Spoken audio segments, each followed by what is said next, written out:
जिन चार लोगों के बीच में बैठकर आप दूसरे की बुराई कर रहे होते हैं, यकीन मानिए आपके वहां से जाते ही आपकी बुराई भी शुरू हो जाती है। एक बार एक व्यक्ति की मौत नजदीक थी। उसे कुछ पता नहीं था, किसी को पता नहीं होता कि मौत कब आएगी। यमराज उसे लेने के लिए आए, लेकिन यमराज बड़ी दूर से आए, थक चुके थे, तो उससे आकर के पानी मांगा। वो घर में अंदर गया, पानी लेकर गया, पानी पिलाया, और उसके बाद यमराज प्रसन्न हो गए। उन्होंने कहा कि ठीक है। उसको बताया कि मैं यमराज हूं, तुम्हें लेने के लिए आया हूं, तुम्हारी मृत्यु जो है आ चुकी है, अब तुम्हें चलना है। लेकिन क्योंकि तुमने मुझे पानी पिलाया, प्यासे की प्यास बुझाई, इसलिए मेरी तरफ से तुम्हारे पास एक ऑफर है। उन्होंने डायरी निकाली, डायरी दी और कहा कि तुम्हारे पास 5 मिनट हैं, जो लिखना चाहो इस डायरी में लिख दो, जो तुम लिखोगे वो हो जाएगा। उस आदमी ने डायरी खोली, पहले पेज पर लिखा था कि उसके बाजू वाले घर में जो रहते हैं पड़ोसी, उनकी लॉटरी लगने वाली है, वो 3 करोड़ रुपए जीतने वाले हैं। जहां उसने पढ़ा उसके अंदर से गुस्सा आया, उसने लिख दिया कि ऐसा ना हो।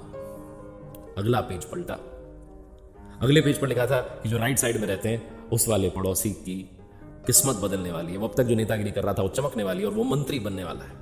इसको फिर लगा कि ये क्या, इसने फिर से लिख दिया नीचे कि ऐसा ना हो।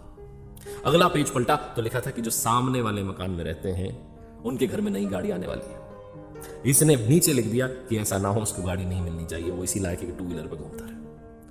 अगला पेज पलटा तो उस पर लिखा था कि इसके बॉस का प्रमोशन होने वाला है, वो सुपर बॉस बन जाएगा और ऊपर जाने वाला है, हायर रैंक मिलने वाली है। इसने लिख दिया वो तो डिजर्व ही नहीं करता, उसको कैसे मिल सकती है, ऐसा नहीं होना चाहिए।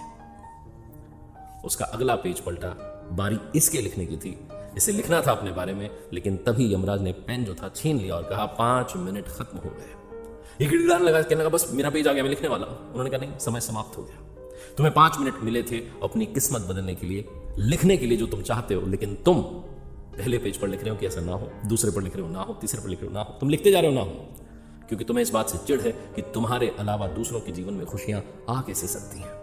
और जब बारी आई अपनी खुशी लिखने की तो समय सीमा समाप्त हो गई। यमराज ने कहा आप चलिए, तो 5 मिनट का ऑफर भी खत्म हो चुका है। बहुत छोटी सी कहानी है, लेकिन ये लाइफ का सार समझाती है। इसलिए इस कहानी से सीखिए कि जो टाइम है उसका सही इस्तेमाल कीजिए। कमियां अगर निकालनी है तो सबसे पहले अपनी निकालिए, ताकि आप उन कमियों को दुरुस्त कर पाएं, और जब आपके पास में अवसर आए तो आप दूसरे की कमी निकालने में समय ना बिताएं, बल्कि अपनी किस्मत लिखने में समय बिताएं।